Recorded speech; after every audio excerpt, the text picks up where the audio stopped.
Good morning. Good to see everyone. Give me 1 second. Lost some files.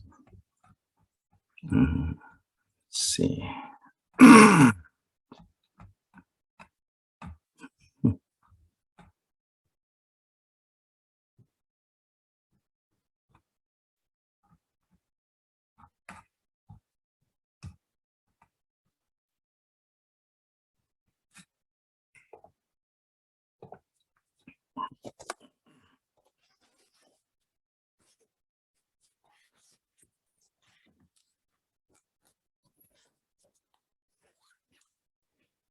This is what happens when technology fails.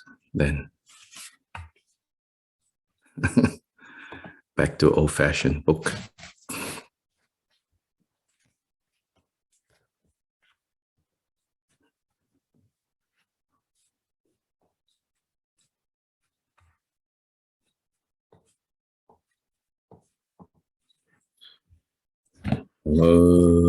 Dala Dhamma Jebedra Nopar Jebe Gek Tarbadan Tham Je Gembe Pardu Chopra Jeba Tham Jege Su Jebe Manam Kada Yampe Senchen Tham Je Dewa Tham Ten Tungyang Tham Je Nudu Lana Mepa Yang Thapra Sope Chanchu Rinpo Je Thopra Je Dala Dhamma Jebedra Nopar Jebe Gek Tarabadan Tamche Kempe Paradu Jopra Jeba Tam Jege Se Jebe Manam Kadang Nampe Senchen Tamche Deva Dan Den Tungya Dan Den Nudu Lana Mepaya Dapra Sobe Chanchu Rinpo Je Topra Je Nala Dhamma Jebe Da Nopar Jebe Gek Tarabadan Tamche Kempe Paradu Jopra Jeba Tam Jege Se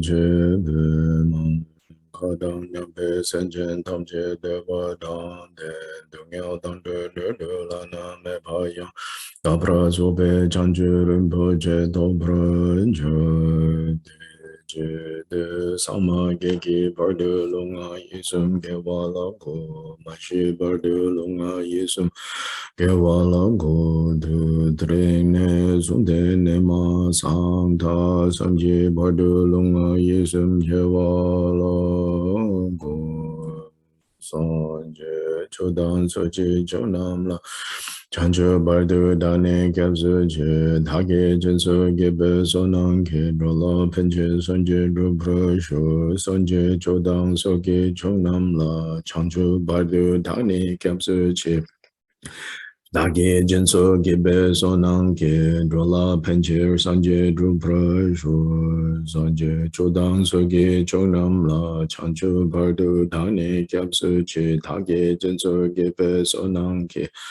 Drola Pencher Sanje Drupra Shu Kadang Nyampe Senchen Tamje Dewa Dang Dewe Gedan Tempra Gyurji Dunya Dang Dunya Ki Gyudang Dewa Gyurji Dunya Mepe Dewa Dhamme Dewa Gyurji Neding Chadang Nidang Dewe Tamnyang La Dapra Gyurji Manang Kadang Nyampe Senchen Tamje Dewa Dang Dewe Gyudang Tempra Gyurji Dunya Dang Dunya Ki Gyudang Dewa Gyurji Dunya Mepe Dewa Dhamme Dewa Gyurji Neding Chadang Nidang Dewe Tamnyang La Dapra Gyurji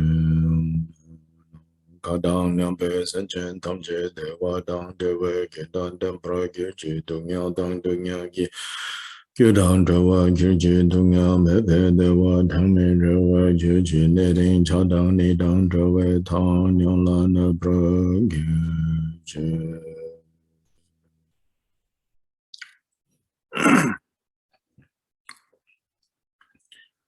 In all the worlds of the 10 directions reside Tathagatas of the 3 times. Before each of you lions among humans, I prostrate joyfully with body, speech, and mind by the power of this Aspiration to noble deeds, all conquerors appear vividly in my mind. With as many bodies as there are atoms in all lands, I prostrate to all you conquerors.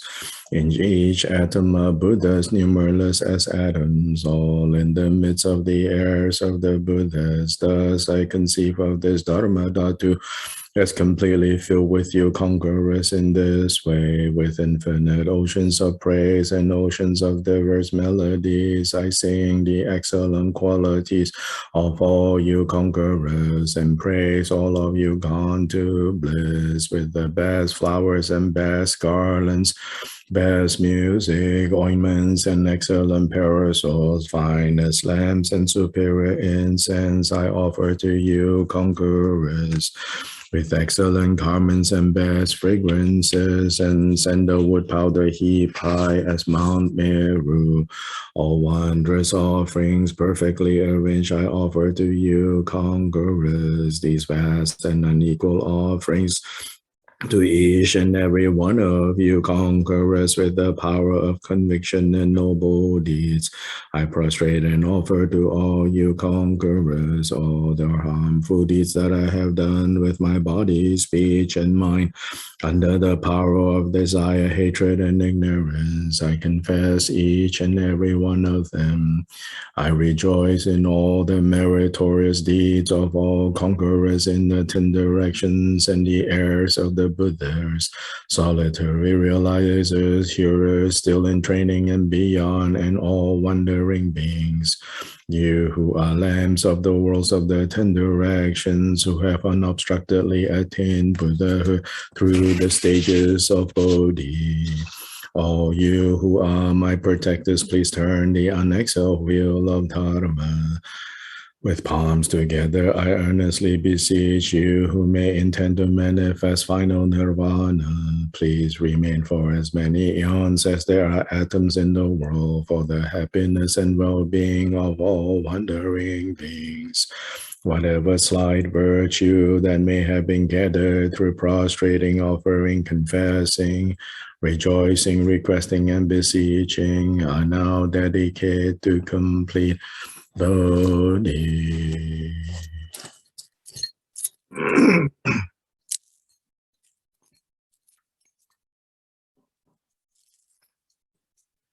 This ground sprinkled with scented waters and strewn with flowers, adorned with the supreme mountain, four continents, sun and moon. I hold in mind as a Buddha land and offer it. May all wandering beings enjoy such a pure realm. To all the gurus, the three kayas fully perfected, I offer these outer, inner, secret, and thusness offerings. Partake of my body, wealth, and the entirety of phenomenal existence. Please grant the unsurpassed supreme attainment. Whatever slight virtue that may have been gathered through prostrating, offering, confessing, rejoicing, requesting, beseeching, I now dedicate to complete Bodhi. Om Guru Deva Dakini Radhamindala Pratitya Soham. Please turn the wheel of Dharma of the greater, lesser, and common vehicles in accordance with the dispositions and mental capacities of sentient beings.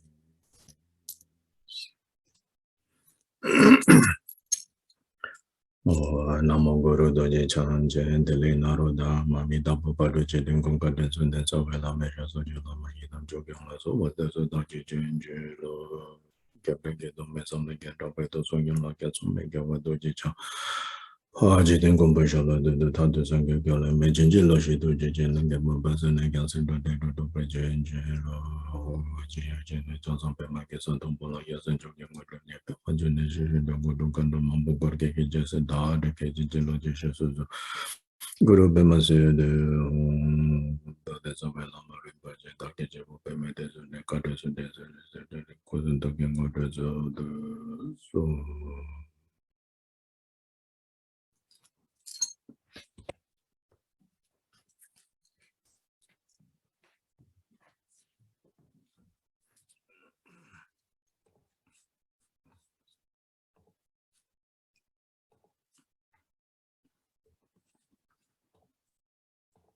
So again, good morning and good evening to everyone.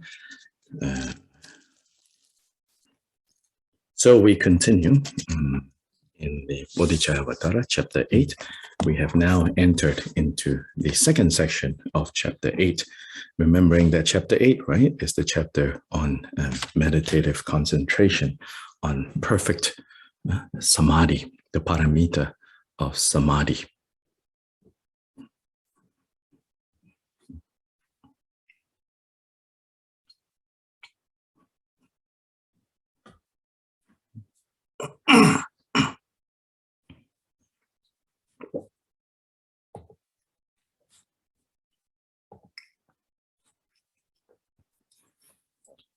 It is helpful for us to revisit just very quickly this understanding of samadhi.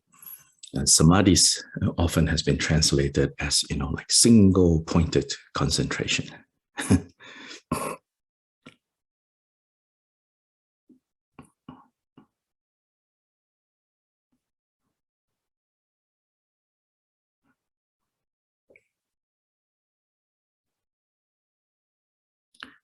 It also seems like many practitioners have understood it that way and try very hard to achieve what they think is this single pointed concentration.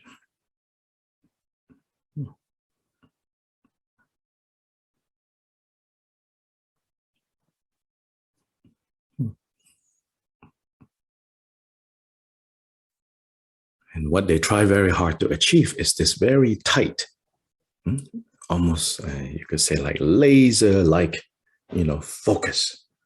But often it is very tight, very unnatural, and very hard to maintain. Even if you temporarily reach it, very hard to maintain, very fragile, this kind of single-pointed concentration.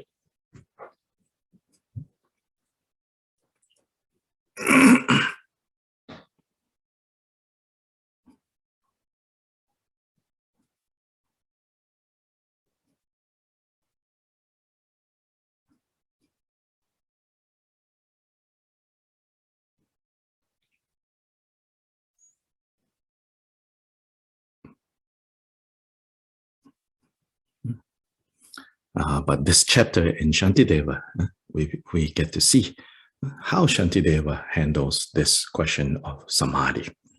So here, what we have covered so far is his discussion on the importance of overcoming distractions.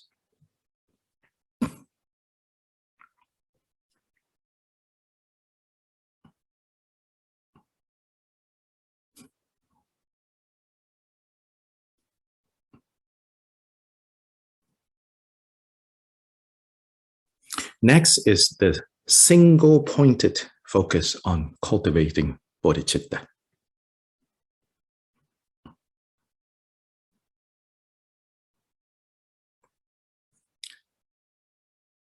Taken together, you will see his approach to what it means to cultivate this samadhi, this perfect samadhi. So this perfect samadhi, as we shall see, as maybe you already have noticed, there's no talk about, this kind of laser-like tight, single-pointed focus. The way that some of us might have heard, oh, so-and-so can meditate so well until, they don't hear any sounds anymore. They don't see anything anymore. They don't smell anything anymore. That is called maybe sensory deprivation tank, There are things like that. People go into this therapy, like a box filled with like a very high concentration of salt water, and you go into some sort of a suit and you get put into this sensory deprivation tank. I don't know if they have them in Asia, but certainly in my town here. And you go in there, like all your senses, as it says, sensory deprivation. It's a tank that you go in, and you go in there for your half an hour, 1 hour of like at peace with the whole world, because all your senses, is not being distracted anymore. That too is not, single pointed. That is not samadhi either. But I think that is not samadhi on the other end of the spectrum. One samadhi is the mind like laser, very tight, you have to hold it, it's very fragile. The other one is to get into a sensory deprivation tank. Neither of these is what Shantideva is talking about.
So now let's look at verse 94. And therefore, I'll dispel the pain of others, for it is simply pain, just like my own. And others I will aid and benefit, for they are living beings, like my body. So what has come before this verse are verses where Shantideva points out how even though right now we maintain a very sharp line between self and other, through what you could say thought experiment, he gets us to shift our perspective to see how it is possible to feel the pain of others by, I guess you could say, analogy. Like you cannot, right, literally feel the pain of the other person. But to be able to imagine being in their shoes, which is what I talked about last class, right? To be able to imagine being in the other person's shoes, in the other's position, and then we can experience their suffering and their pain. This is a skillful way of experiencing the suffering and pain of others, as opposed to what we now habitually do due to our emotions. We do go around collecting other people's suffering and experiencing them. But that is without skill and not productive of happiness, not possible to reduce suffering. Instead, it will only increase suffering. Such as people have this in the West, there is this term coined, compassion fatigue, becoming fatigued by having too much compassion. And that's unskillful, taking other people's suffering.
Stated plainly, what Shantideva is urging us to do here is to practice skillful empathy, right? To be able to not be afraid to empathize, to not be afraid to feel the distress and the suffering of others, to not be afraid to do that, and on top of that, to be skillful.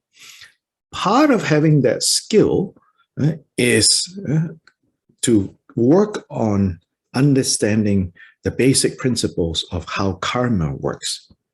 Right? In other words, right, when we say, "Oh, I will train to take on the suffering of others," understand that the basic principles of karma is such that you cannot literally take on the suffering of others. It is their karma, and only they will be able to exhaust their own karma.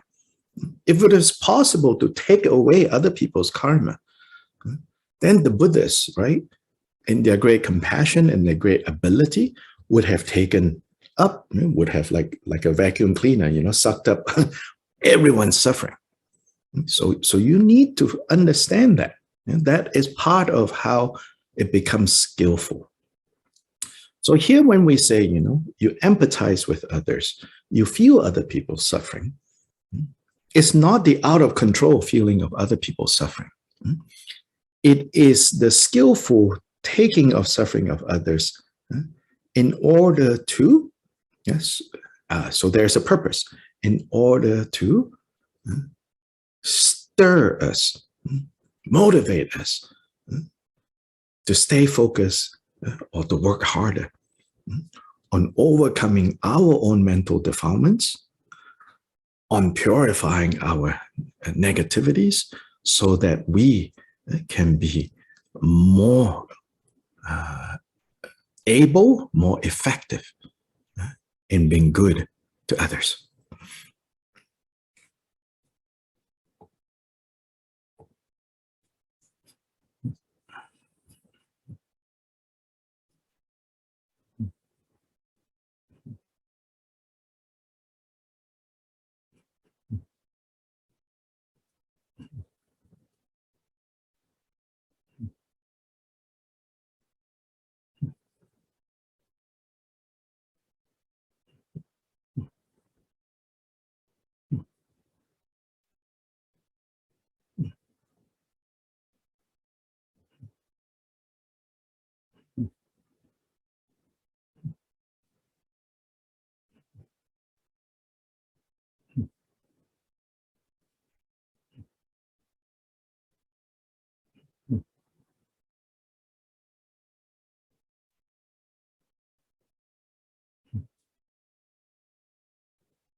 Yeah, so then when we skillfully know how to to empathize, to imagine being in the other person's shoes, in the other person's position, then mhm,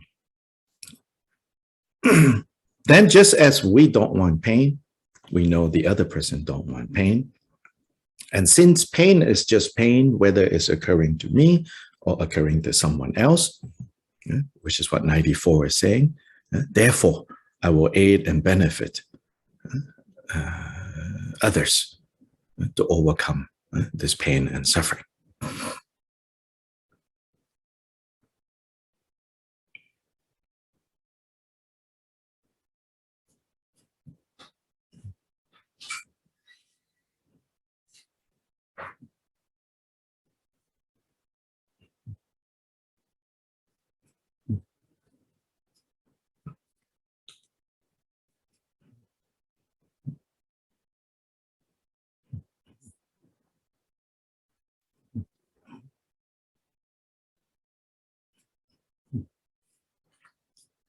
Yeah, so in 90,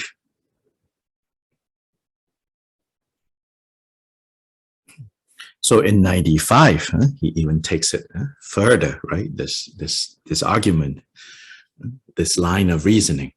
And I would say this is like poetic reasoning, because he says, since I and other beings both in wanting happiness are equal and alike, what difference is there to distinguish us that I should strive only for my own happiness?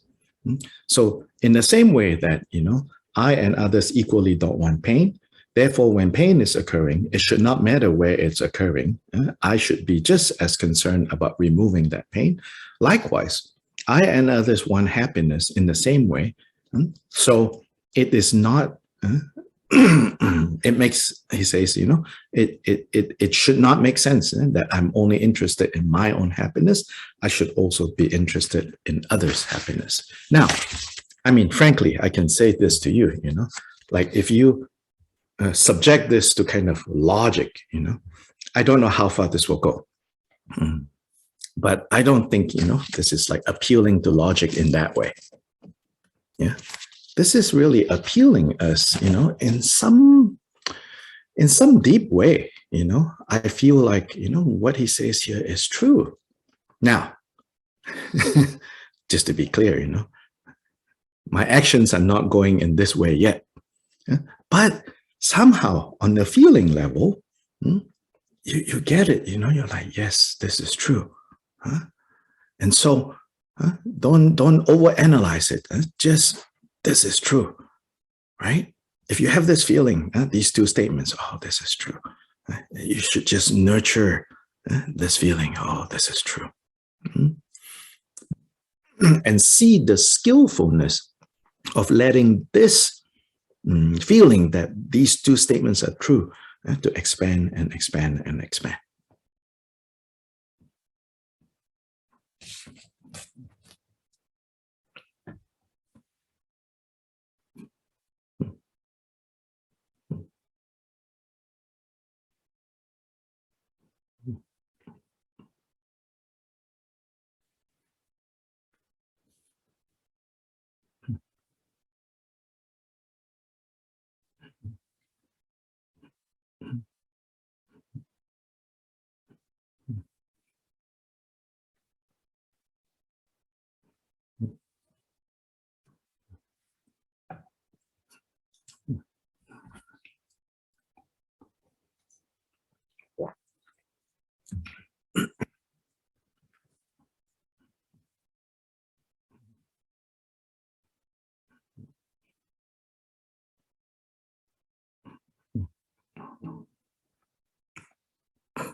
96 continues us in this direction.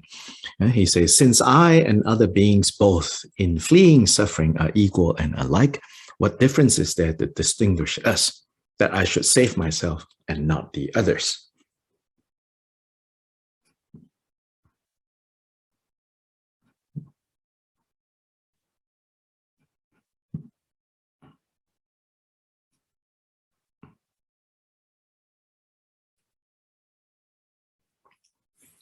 '97, he raises a doubt.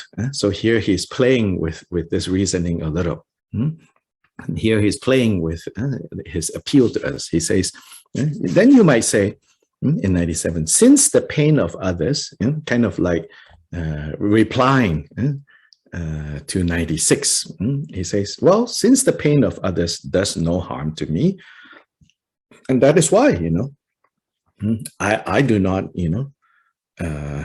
worry about other people's pain.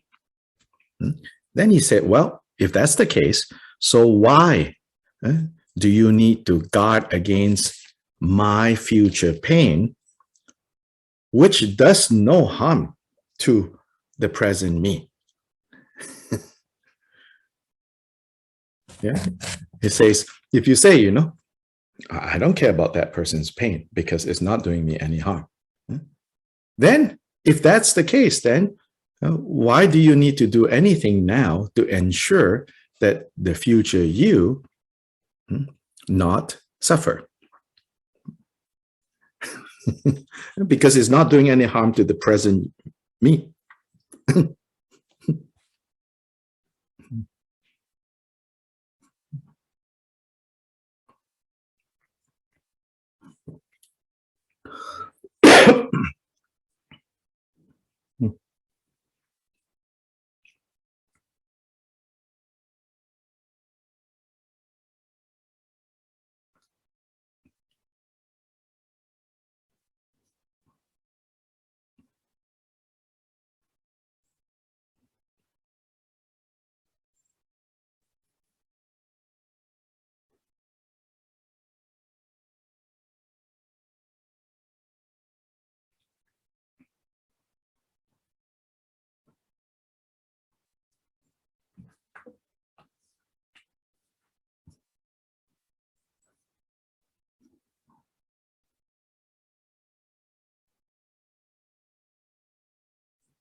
Now, I have to say, like this reasoning here is a little bit dangerous for us.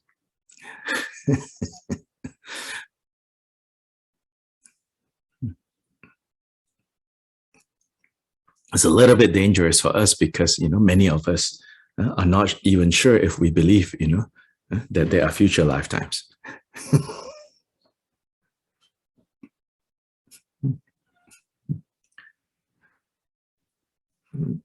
And so I think it's important, when we read this section and this reasoning to understand, wait, Shantideva's audience, what did they think? So here, for sure, Shantideva's audience, immediate audience, already deeply accept that there are future lifetimes.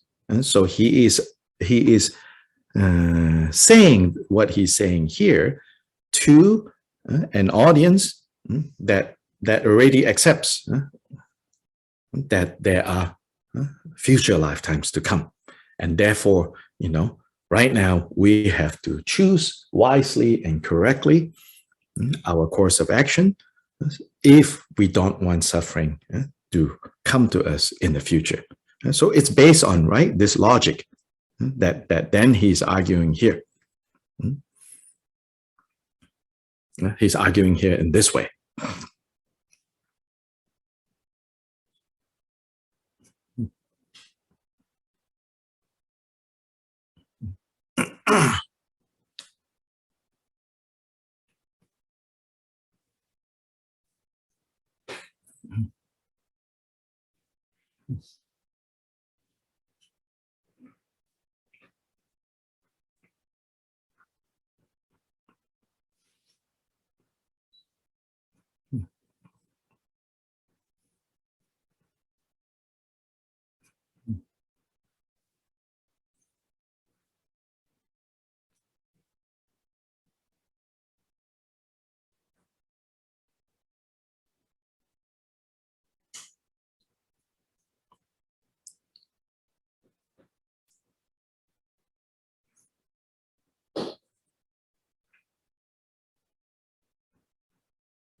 Yeah, so for those of us, who don't really, I'm not sure whether we believe in future lifetimes or not, or maybe sometimes even think, no, this is not, this is just superstition.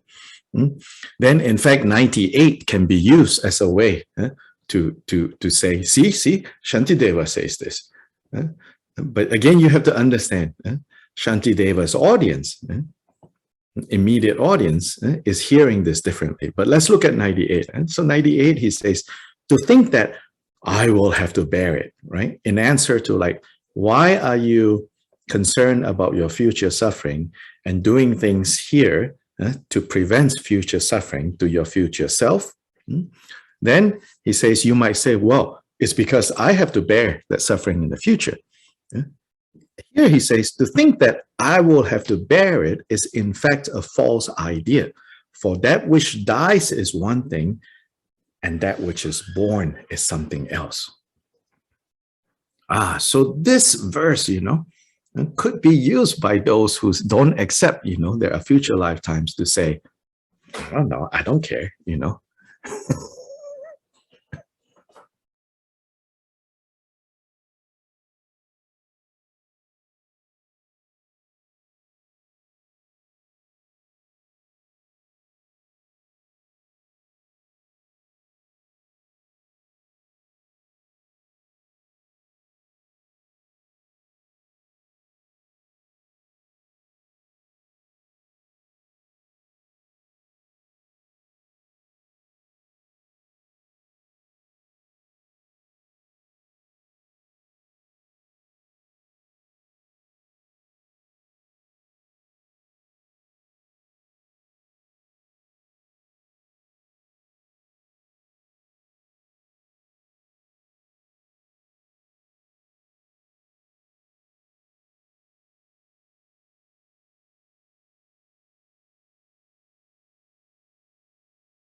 yeah, so 98, if you don't understand the context of Shantideva, then you might misinterpret to think, oh, Shantideva doesn't believe.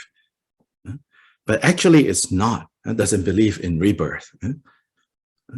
But actually, what Shantideva is saying here, I mean, aside the specific like progression of like logic that he's using here, and putting that aside first, now let's look at what I like to call a footnote. Yeah, a footnote on 98 is it can actually help us understand better, maybe not completely, but better, the Buddha's teachings about rebirth.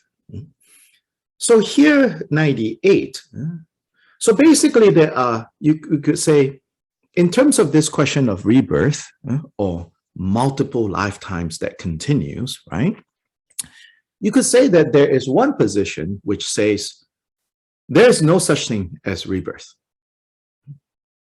When you die, that's it, dead, finish. Then there is the position that says, oh no, you continue from lifetime to lifetime to lifetime to lifetime to lifetime. So during Buddha's own time, these two positions existed not only among common people, in fact, among spiritual people. Apparently, there were spiritual groups. One of the names of these groups are called the Ajivikas. They are those who do not believe. Interestingly, they have a spiritual system. So they're not just ordinary people who don't believe in more lifetimes to come. They are spiritual people who believe that there are no future lifetimes. At death, that's it. Everything goes back to nature.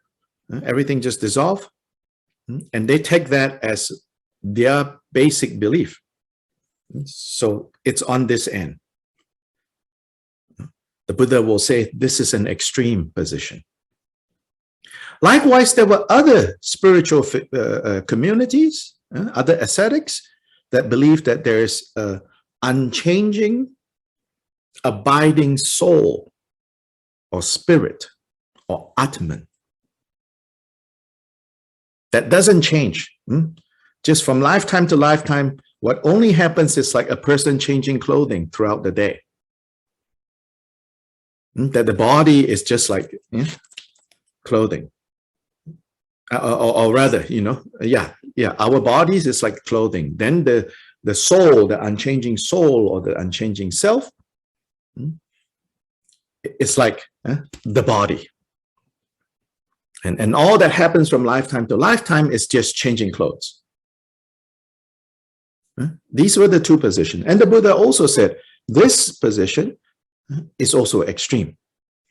This one is the extreme of nihilism. This is the extreme of essentialism or eternalism. And Buddha says, and I teach the middle way, free from the two extremes.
So the middle path between these two extremes is, the Buddha says, no, it doesn't just end at death.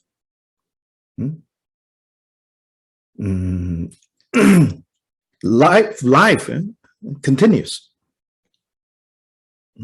But it continues in such a way that it is not the same permanent entity, but rather, right, in every moment, this I is a constantly changing I. So in a way, you can think of this as it's a dynamic sense of I that the Buddha is showing us. That this I that we cling on to so tightly, so strongly, so solidly, is in fact a process. So the words used to describe this is like mental continuum, the stream of consciousness. So stream, continuum, uses the analogy of river. So a river, on one level we could say, oh, that's the Mississippi River, that is the Ganges River, that is the Yellow River, right? But at no point, at no time is there a river in any solid sense of the word, in any unchanging sense of the word. Because in every moment, what we point to and say, oh, that's the Mississippi. In fact, the water is always changing, right? And even the banks of the river is being shaped by the water that flows through it. So Buddha says, we continue lifetime to lifetime to lifetime. We are the same in a general sense, like the river, but we are different, also like this river. From this part of the river to this part of the river to this part of the river, we are different. But it's the same flow. We are the same person.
I know, some of us right now are like, I think I understand, but I don't know.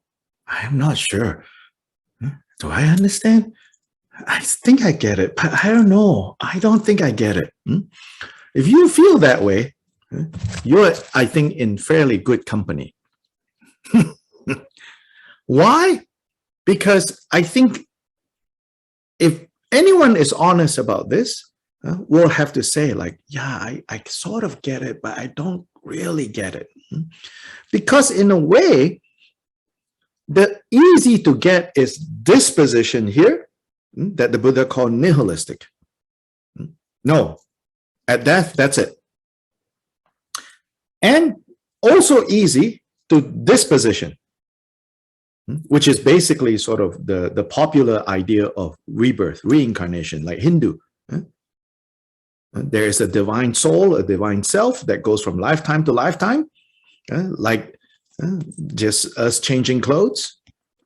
This self just changed new clothes. Suddenly it's the clothes of a dog, and then it's the clothes of a human, then it's the clothes of a divine being. So these two positions are easy, pretty straightforward. Either yes or no. Either yes or no. And many of us, let's say those of us who are Buddhist practitioners, and we say, oh, yes, there are many lifetimes. We continue to the next lifetime, to the next lifetime. Most of the time, we are actually holding this other extreme position. Most of the time, we are not yet understanding the Buddha's position.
But between the two positions, nothing continues.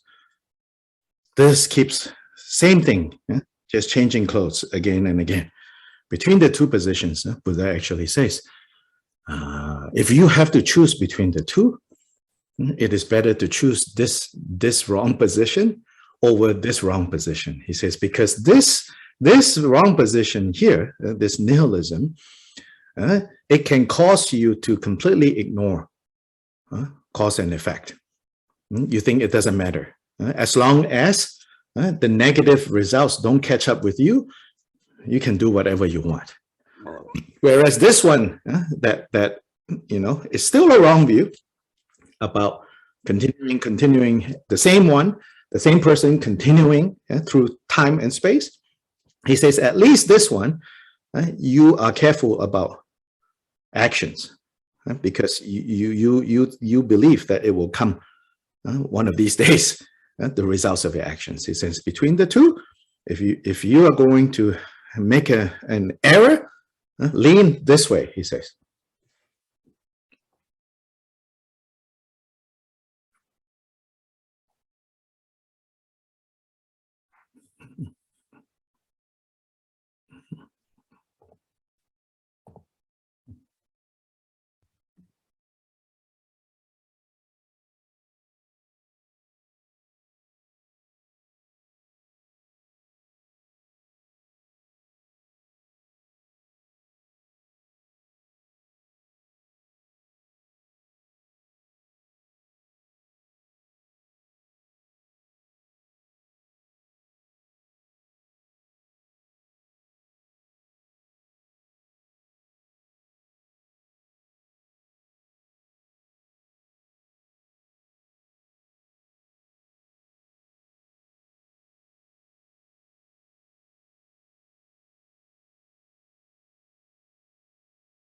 Yes, Judy, you have a raised hand.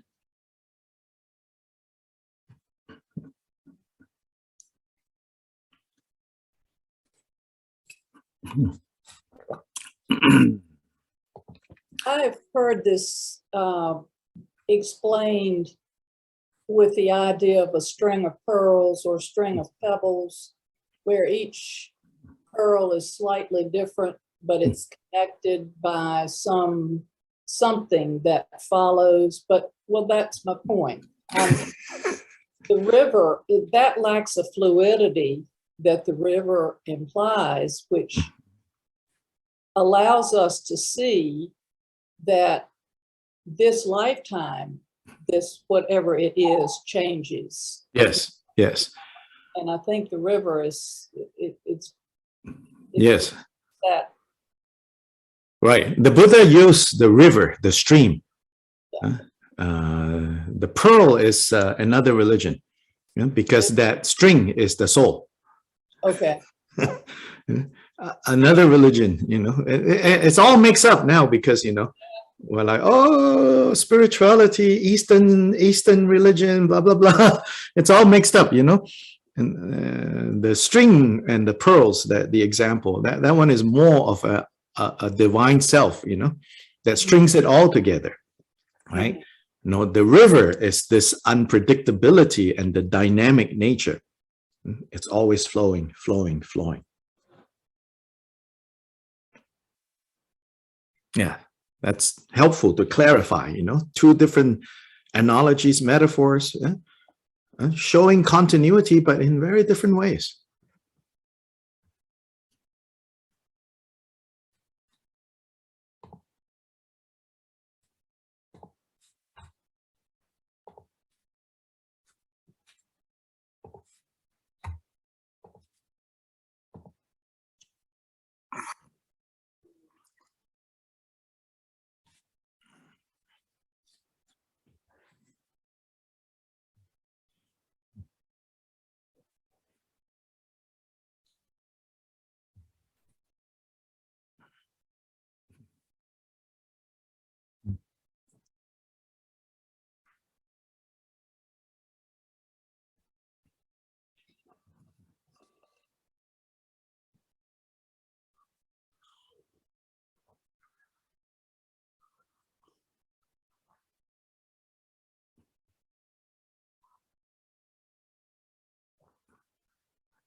So what I want to say here is like, you know, it is okay, you know, if you feel like I don't totally get it.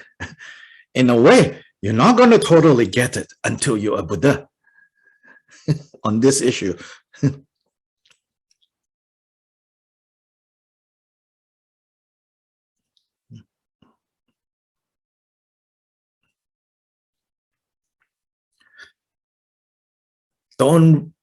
Don't relate to the Buddha Dharma, you know, like a set of beliefs.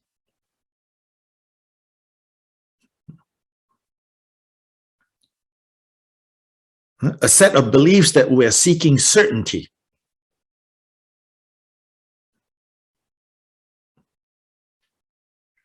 But see Buddha Dharma, you know, as something that we will slowly kind of uncover its deeper meaning, its deeper meaning, its deeper meaning.